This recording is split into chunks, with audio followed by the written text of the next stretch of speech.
Assalamualaikum warahmatullahi wabarakatuh. Halo pemuda yang harusnya membawa perubahan, bukan malah rebahan.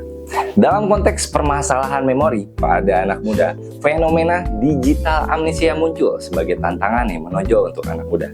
Seringkali anak muda mengandalkan perangkat digital untuk menyimpan informasi seperti nomor telepon, tanggal-tanggal penting, dan cenderung lupa karena bergantung pada teknologi. Ketergantungan ini dapat menyebabkan penurunan kemampuan untuk mengingat informasi yang penting secara verbal atau konvensional. Dan faktor lain yang berperan adalah overload informasi digital yang dapat membebani kapasitas dari memori dan menyebabkan anak muda mengalami kesulitan dalam menyimpan dan mengakses informasi dengan efisien. Permasalahan ini mencerminkan dampak perubahan budaya digital terhadap keterampilan kognitif generasi muda dan menyoroti perlunya pemahaman tentang pengaruh teknologi terhadap memori dan fokus kognitif. Sebelum lebih dalam ke sana, pasti di antara kalian nih guys, banyak yang mengalami fenomena lupa, forget ya, dan masih minim info tentang memori atau ingatan itu sendiri. Dari pengertian, jenis-jenis informasi, bagaimana memori itu dibentuk, atau sebab-sebab timbulnya lupa, dan cara untuk meningkatkan daya ingat otak. Maka dari itu, tonton video ini sampai habis.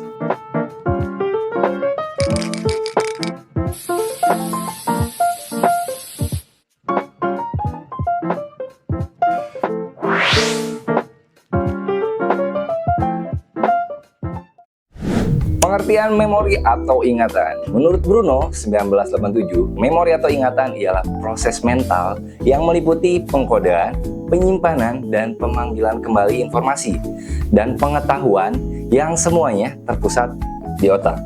Apabila menerima sebuah informasi melalui indera mata dengan cara melihat simbol atau tulisan, atau telinga mendengar informasi, maka mula-mulanya informasi tersebut akan masuk ke dalam short term memory atau working memory. Masuknya memori jangka pendek, dan kemudian informasi tersebut diberi kode-kode khusus, dan setelah selesai proses pengkodean atau encoding tadi, informasi itu masuk dan tersimpan dalam long term memory atau permanent memory, atau biasa disebut memori jangka panjang.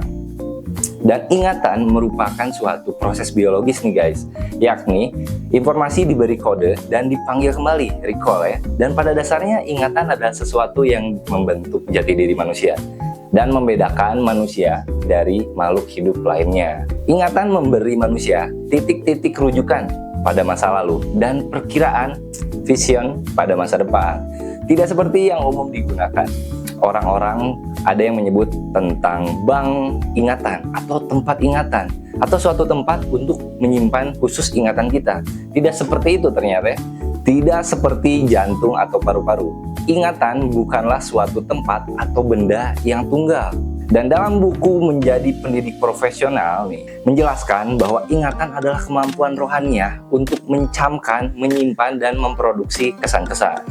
Dengan demikian ada 3 aspek dalam berfungsinya suatu ingatan, yaitu mencamkan atau menanamkan, menyimpan, dan memproduksi. Mencamkan adalah aktivitas dalam belajar atau learning di mana subjek menyimpan hal-hal yang telah dipelajari atau retention, dan kemudian diikuti dengan kegiatan memproduksi atau menimbulkan kembali kesan-kesan yang pernah dimiliki atau remembering. Jadi seperti melakukan kegiatannya lagi agar ingatan tuh mudah untuk diproses dan disimpan ya. Dan jadi dapat disimpulkan nih, dalam psikologi, memori merujuk pada sistem kognitif yang ada pada otak yang memungkinkan individu menyimpan, mengolah, dan mengambil informasi dari pengalaman masa lalu. Dan memori ini terdiri dari beberapa tahap nih, termasuk menerima tadi, encoding, lalu menyimpan informasi, storage, dan pengambilan informasi, retrieval. Proses-proses ini memainkan peran penting, pengalaman dan perilaku seseorang, serta memiliki dampak yang besar nih dalam pembelajaran, juga pengambilan keputusan dan adaptasi terhadap lingkungan. Memori juga dapat dipengaruhi oleh faktor-faktor seperti emosi, motivasi, dan kesehatan kognitif. Ada juga jenis-jenis ingatan. Dan menurut Markowitz dan Jensen nih, sama seperti tadi, mengatakan bahwa pengelompokan ingatan yang paling sederhana adalah pengelompokan menurut waktu dan lamanya ingatan tersebut disimpan. Misalnya, ingatan jangka pendek dan jangka panjang. Kemudian, lamanya penyimpanan ingatan itu dibagi dua. Jadi ada yang masing-masing dikenal dengan istilah persepsi langsung, juga ada yang dikenal dengan istilah ingatan yang aktif. Apa bedanya ya? Ingatan persepsi langsung disimpan selama kurang dari 1 detik lamanya. Misalnya, untuk menginterpretasikan serangkaian gambar seperti gambar-gambar yang bergerak, motion image, atau serangkaian kata, sehingga kata tersebut dapat ditulis atau ditandai. Beda dengan ingatan aktif, atau disebut juga ingatan jangka pendek, berlangsung cukup lama. Misalnya untuk memutar nomor telepon, kita typing nomor telepon yang baru saja kita lihat, atau untuk menentukan beberapa kembalian yang diperlukan ketika kita transaksi dan harus kita perhitungkan. Dan menurut Atkinson dan Sharifin di 1968 ya, menggambarkan suatu tahapan ingatan dikenal sebagai three stage model of memory yang membagi ingatan manusia atas 3 komponen. Yang pertama, ada ingatan sensory memory. Dan proses ini penyimpanan ingatan melalui jalur saraf sensori yang berlangsung dalam waktu yang pendek. Informasi yang diperoleh melalui panca indera, penglihatan, perabaan, penciuman, pendengaran, atau pengecapan, hanya mampu bertahan 1 atau 2 detik nih. Dan pernyataan ini didukung oleh banyak peneliti lainnya yang menyatakan bahwa informasi yang pertama kali kita terima dari lingkungan dan diperoleh lewat panca indera tadi hanya mampu bertahan kurang lebih 1 detik ya guys ya. Dan informasi yang diterima dengan panca penglihatan ini hanya mampu bertahan 1/4 detik, bahkan lebih sedikit ya ketika lewat mata. Dan yang kedua itu ingatan jangka pendek atau short term memory. Di sini suatu proses penyimpanan ingatan sementara. Ingatan jangka pendek disebut juga working memory karena informasi yang disimpan hanya dipertahankan selama informasi diperlukan. Dirasa orang itu masih butuh, dia akan berusaha menyimpannya. Jika informasi tidak diulang kembali dalam kurun waktu 30 detik, maka informasi pada ingatan jangka pendek tadi akan menghilang di dalam penelitian Saltrop 2005. Dan yang ketiga, ingatan jangka panjang atau long term memory. Suatu proses penyimpanan informasi yang relatif permanen nih, dan membagi ingatan jangka panjang tadi menjadi 3 jenis, yaitu ingatan prosedural atau procedural memory, yaitu ingatan akan tindakan, keterampilan, dan operasi yang telah dipelajari. Misalnya, seorang pemuda mengetahui sebelumnya cara untuk bersepeda, walaupun ia telah lama tidak bersepeda. Nah, ingatan itu masih cenderung tersimpan. Atau pemuda zaman sekarang yang mungkin hobi main game nih, dia sudah lama tidak memainkan game tersebut, tapi ketika dia memainkan game tersebut, otomatis otak dia akan masih mengingat cara-cara untuk bermain game tersebut. Kecuali mungkin lebih ke hal teknis lah ya, mekanik mungkin yang biasa orang sebut sekarang. Tapi dalam segi memori, itu akan tersimpan lama. Dan yang selanjutnya, ingatan semantik atau semantic memory. Ingatan yang berisi pengetahuan umum nih, mengenai makna-makna akan suatu hal. Misalnya, seorang pemuda yang mengetahui tentang konsep terbang atau apa itu terbang. Nah, cenderung seorang pemuda ini akan lebih lama mengingat hal itu. Entah itu gambaran tentang terbang, atau apa yang bisa terbang, atau cara untuk terbang seperti itu ketika kita paham suatu konsep. Selanjutnya ada ingatan episodik atau episodic memory. Ingatan akan kejadian maupun pengalaman yang spesifik yang melibatkan emosi di dalamnya. Cenderung akan mengetahui kapan dan di mana kejadian itu terjadi. Misalnya nih, ada pemuda yang merayakan atau membuat surprise ya terhadap keluarganya, atau merayakan ulang tahun atau acara-acara besar di hidupnya. Dia akan cenderung akan ingat itu di tahun-tahun berikutnya karena yang tersimpan di memorinya itu mengalami kesan-kesan emosional seperti itu. Bahkan walaupun sudah terlewat 20 tahun sebelumnya, cenderung masih akan tersimpan memori tersebut. Dan pada dasarnya ingatan dibagi menjadi 2, yaitu ingatan eksplisit dan implisit. Dan ingatan eksplisit itu ingatan yang meliputi penginderaan, episodik, naratif, dan ingatan seperti autobiografi. Cirinya yaitu berkembang belakangan dan memiliki sumber ingatan yang jelas. Sedangkan ingatan yang implisit yaitu ingatan yang meliputi penginderaan, emosi, dan ingatan-ingatan prosedural dan pengkondisian terhadap rangsangan-rangsangan respon. Cirinya yaitu berkembang lebih awal dan bebas dari konteks atau tidak memiliki sumber atribusi pelabelannya. Memori eksplisit berarti jenis memori yang dimanifestasikan dalam pengingatan atau pengenalan di mana kita secara sadar mengingat masa lalu tersebut. Beda dengan yang tadi memori implisit, berarti jenis memori yang bermanifestasi sebagai kemajuan dalam motorik atau kognitif tanpa pengingatan sadar akan pengalaman yang kita sadari meningkatkan kemajuan tadi. Jadi intinya di situ tidak secara sadar lah ya, bagaimana ingatan itu dibentuk. Nah, Markowitz dan Jensen kembali menjawab ya, mengatakan bahwa terdapat proses bagaimana ingatan itu dibentuk, yaitu dimulai dari kita berpikir, bergerak, dan mengalami kehidupan atau rangsangan indrawi. Semua pengalaman itu disimpan ke otak. Lalu, masukan itu diurutkan oleh struktur dan proses-proses yang berada dalam otak. Mau itu nilai, arti, dan kegunaannya. Berbagai saraf pun diaktifkan dalam kerja otak. Dan saraf yang satu menyampaikan informasi ke saraf yang lainnya melalui reaksi elektrik dan kimiawi. Dan hubungan-hubungan itu diperkuat dengan pengulangan, pengistirahatan, dan emosi. Lalu jadilah ingatan yang kuat telah terbentuk dalam otak kita. Lalu apa sebab timbulnya lupa? Menurut Jamarah nih menyatakan bahwa lupa merupakan suatu proses fenomena psikologis yang terjadi di dalam kehidupan mental suatu individu. Jadi ya lumrah terjadi ya guys ya. Mengingat kemudian melupakan merupakan suatu fenomena yang umum. Suatu pengendalian biologis yang membantu kita mempertahankan keseimbangan nih dalam dunia. Yang tentunya dipenuhi oleh rangsangan-rangsangan sensori. Karena akan terbayang banget sih kalau kalian para pemuda dari lahir sampai sekarang masih ingat jelas memori dari waktu itu sampai sekarang. Kebayang banget kan gimana akan chaosnya pemikiran dan memori kita ya. Oleh karena itu, melupakan suatu proses yang bukanlah hal buruk. Lupa hanyalah membedakan antara yang penting dan yang nggak penting. Jadi, melupakan sesuatu yang menjadi tidak menguntungkan jika informasi tersebut kita tidak inginkan atau kita tidak perlukan. Menurut Dakir 2003, kelupaan dapat terjadi karena bermacam-macam sebab. Di antaranya, ada karena sakit keras, sehingga otak itu akan terganggu. Karena bagian dari penyimpanan tentunya ada di otak, sehingga kinerjanya tidak maksimal. Juga ada karena kesan yang diterima telah berlangsung pada waktu yang lama. Jadi cenderung sulit untuk merecall kembali si memori tersebut. Juga ada karena pesan yang diterima tidak menarik perhatian lagi, sehingga ingatan menjadi tidak lagi setia.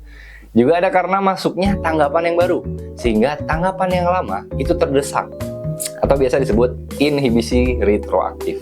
Dan ada juga karena situasi-situasi tertentu.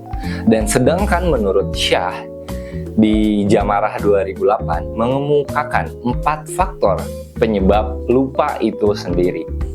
Yang pertama, lupa karena perubahan situasi di lingkungan. Salah satunya adalah perubahan situasi di lingkungan belajar khususnya ya.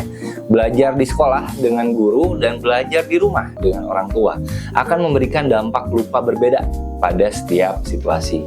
Juga ada lupa dapat terjadi pada seseorang karena perubahan sikap dan minat terhadap sesuatu di proses-proses pembelajaran tertentu. Juga lupa yang terjadi karena perubahan urat saraf tertentu.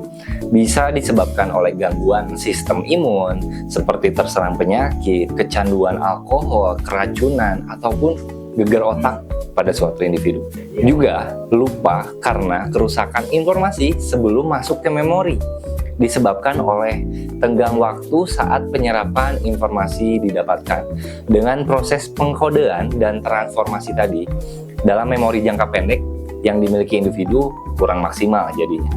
Dan itu tadi faktor-faktor atau penyebab terjadinya lupa.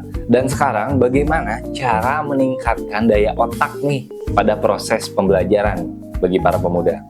Dan menurut Barlow, juga ada menurut Reber dan menurut Anderson nih disatukan ya.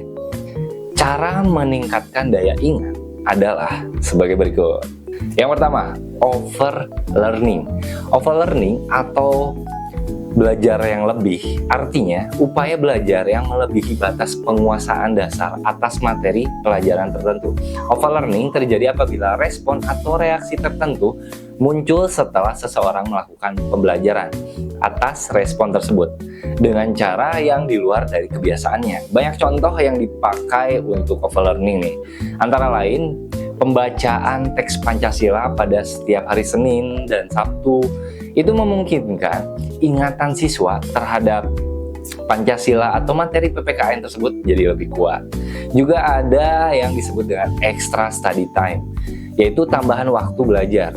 Itu ialah upaya untuk menambahkan alokasi waktu belajar atau menambahkan frekuensi atau intensitas aktivitas belajar itu sendiri.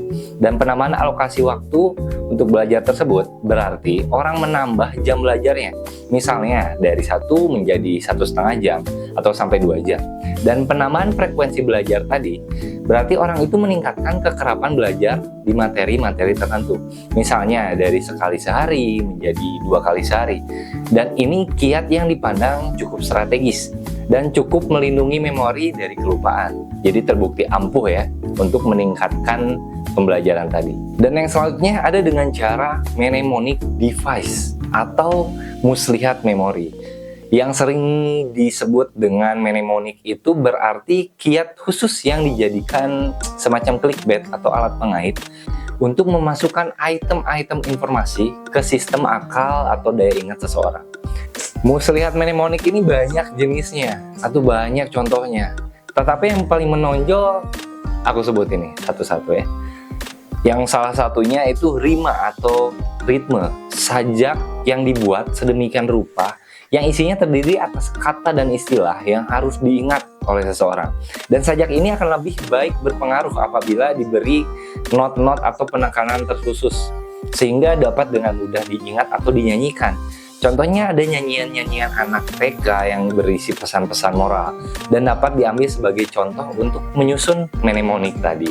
Juga ada singkatan yang terdiri atas huruf-huruf atau awal nama atau istilah yang mudah diingat untuk seseorang. Contohnya, jika seorang pemuda hendak mempermudah mengingat nama nabi ini, Nabi Adam, Nabi Nuh, Nabi Ibrahim, dan Nabi Musa, dapat menyingkatnya ya dengan shortcut tadi. Misal dengan mengingat anim.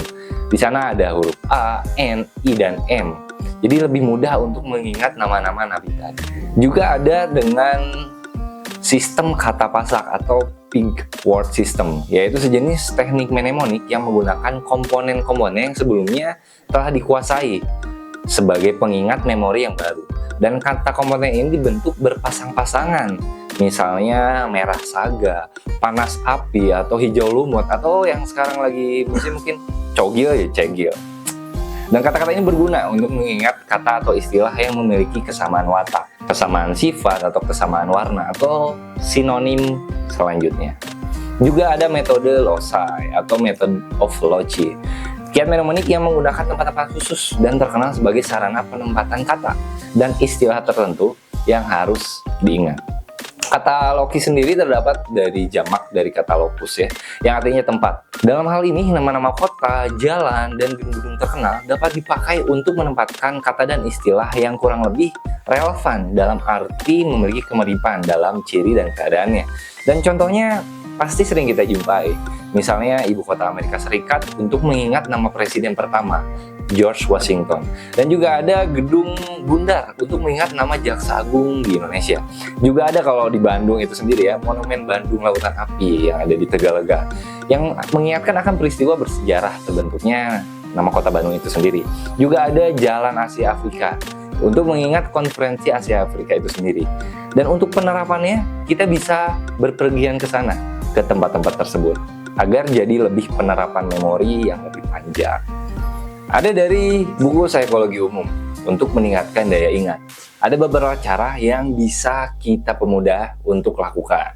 Di antaranya, menyaring informasi, merangkum kembali seluruh informasi yang baik adalah dengan menggunakan kata-kata sendiri. Pada saat encoding, kita akan memfokuskan pada salah satu objek. Hal ini akan menuntut kita pada tahapan attention. Pada saat itulah kita menemukan fokus, sehingga kita lebih mudah mengingat dan menuju tahap short term memory. Dan saat kita belajar dan menghafal, kita tidak hanya terpaku dengan menghafal melalui berbicara atau sekedar mengingat-ingat. terutama saat pembelajaran-pembelajaran tertentu. Kita harus paham benar materi yang diberikan dan merangkum dari berbagai sumber, lalu merangkum dengan kata-kata sendiri, dan dapat menentukan poin-poinnya, sehingga otak akan lebih mudah untuk mengingatnya, seperti membuat mind map dan ringkasan singkat agar mudah dibaca dan dihafalkan untuk kita. Juga ada cara pembacaan sebelum tidur. Dan pada teknik ini, kita berusaha mengingat apa yang sudah kita rekam sesaat sebelum tidur. Yang mungkin biasa dilakukan ketika kita bersekolah dan sedang menghafal sebelum ujian. Di malam hari, kita akan cenderung belajar, lalu dibawa tidur. Ternyata terbukti ampuh oleh penelitian. Terbukti memori kita akan cenderung mengingat hal itu lebih lama, akan masuk ke dalam long term memory. Maka, kita akan mengingat hal itu lebih baik dan dapat dengan mudah untuk diingat kembali saat kita membutuhkannya. Hal ini dapat membantu sel-sel dalam otak untuk menjalin koneksi secara terus-menerus, sehingga kita dapat memperkuat memori di otak kita. Dan cara selanjutnya yaitu mengatur informasi, mengorganisir ingatan ke dalam beberapa kategori. Cara ini akan mudah untuk kita mengingat sesuatu. Misalnya, jika kita mencoba mengingat materi sekolah atau kuliah, atau materi-materi di dunia pekerjaan kita yang baru. Seperti informasi yang didapat itu memiliki arti yang serupa. Itu cenderung lebih mudah dicerna jika diterima secara teratur daripada informasi yang acak atau yang random. Sebagai contoh, seperti materi tentang hormon dikategorikan pada endokrinologi, atau sirkulasi darah dikategorikan pada jantung. Jadi konsep dan strukturnya kita lebih mudah untuk diingat. Juga ada menggunakan gambar atau imaginal code. Visualisasi adalah salah satu strategi yang dapat digunakan untuk mengingat informasi dibandingkan melalui panca indera proses membaca atau diucapkan. Sensori memori yang digunakan berupa iconic sensory. Itu merupakan penyimpanan informasi yang berasal dari informasi visual. Untuk melakukan ini, kita dapat mengingat sebuah visual atau gambar yang ada dalam pikiran secara abstrak. Dan informasi yang diterima secara visual akan membekas nih dalam pikiran, sehingga meningkatkan kemungkinan untuk mengingatnya lebih lama. Adapun cara-caranya seperti ini, membayangkan apa yang dipelajari melalui media gambar, apa yang kita lihat di bacaan tersebut, sehingga dapat mengingat materi dengan mudah. Semakin ringan mempelajari dalam bentuk gambar, otak pun bekerja lebih ringan, tapi akan semakin mudah untuk mengingatnya. Juga ada cara yang dapat digunakan, misalnya mempelajari sistem sirkulasi darah dalam sebuah gambar. Tentu akan lebih mudah diingat, maka gambar tersebut harus sering kita lihat dan diperhatikan urutan-urutannya. Seperti ada gambar bangunan kah, atau konstruksi-konstruksi bangunan untuk para arsitektur, itu akan lebih mudah mengingat proses-prosesnya. Juga ada cara lain, yaitu dengan gambar yang berwarna. Karena otak akan cepat menerima stimulus warna yang bervariasi daripada hanya gambar monokrom atau hitam putih.